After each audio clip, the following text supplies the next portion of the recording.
So my life's work effectively has been in this industry in one capacity or another. I started off on the client side in marketing. I moved into my first agency experience well over 20 years ago.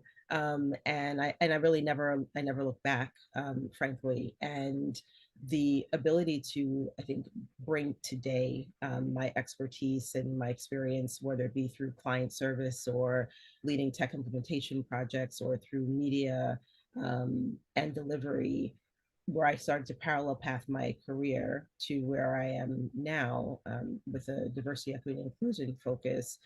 All of that cumulative experience and my continued love for the work leads me to do things like this. I think in this industry, we have the opportunity, frankly, the responsibility to ensure that our work is really reflective of the consumer. And that we are also making those connections and minding the influence that we have, not only on consumers but on the world at large. And so, any opportunity to have these narratives really be authentic and really come together in a force for good and force for positive change, I found it incredibly important that we remain intentional and present in those spaces. And I'm really excited to participate. I really would love to see more around mental health and wellness, and psychological safety, specifically identity based mental health and wellness. We have all collectively been through so much over the past few years. And mental health is something that impacts everyone to one extent or another. I think when you get into the additional layers of identity and sort of the truth telling that's necessary, to dispel a lot of the some of the myths and also just really engage people into how we collectively can move some of that forward in a positive direction. I would love to see someone take that on and really get into some of the nuances of that.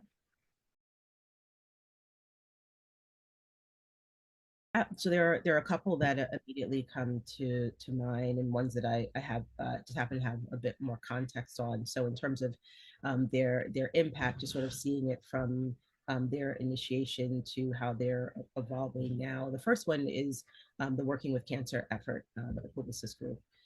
We have been able to engage clients, partners, et cetera, really in how we need to better serve and meet the needs of talent who might be working with cancer or other serious illnesses, how that extends to caregivers, et cetera. And obviously, the support around cancer is not a new conversation or a new need, but the ability to sort of break down those barriers of where we show up a bit more competitively in spaces, and really show up with our clients and other colleagues in this space to come together for this cause, I think is really industry leading in its sort of creativity and collaboration.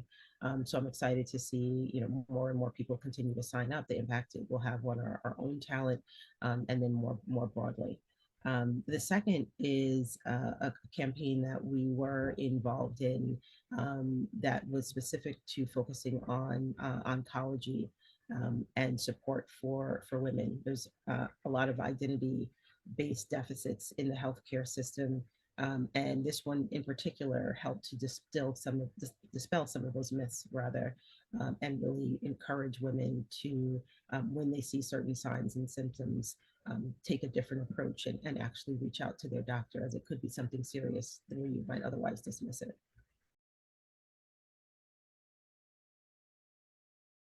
As I was mentioning before, we have not just the opportunity, but the responsibility to really focus on the impact that we do have, culturally and for individuals across the world.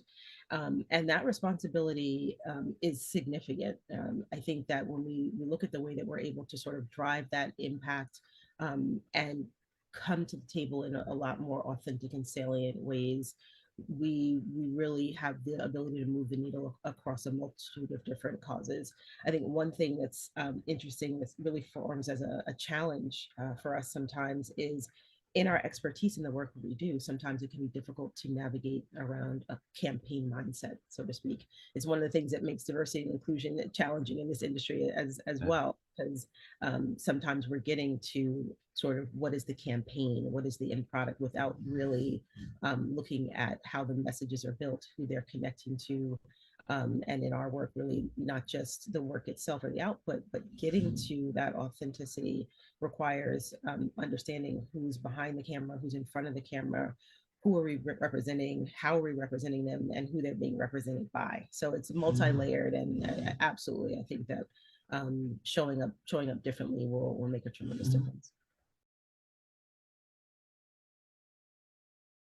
I think some of what I've just shared in terms of like taking that focus and responsibility, thinking first of, what do you want individuals who are exposed to what you're producing to know, to experience, and then to do, how you can encourage sort of that ongoing ripple effect and the impact that this work can have. Make sure that in who you're trying to target, that you're doing so in ways that are certainly not offensive as much as you might want to engage, and not making assumptions. Having a person in the room is great, but there you can also fall into monolithic tendencies by only considering one voice and one maybe assumed lived experience. So really being mindful and very intentional about having a holistic understanding of who you're trying to reach and how. So number one, I'm incredibly appreciative of the opportunity to even bring the varied lenses of my expertise as a chief diversity officer to the jury, and how we can really pull through that sort of connective thread of DE&I and cause purpose driven initiatives, that and really what purpose they really intrinsically can or should have, and everything that we do. So I think the storytelling of that and how we collaborate, really looking forward to that and to seeing great work.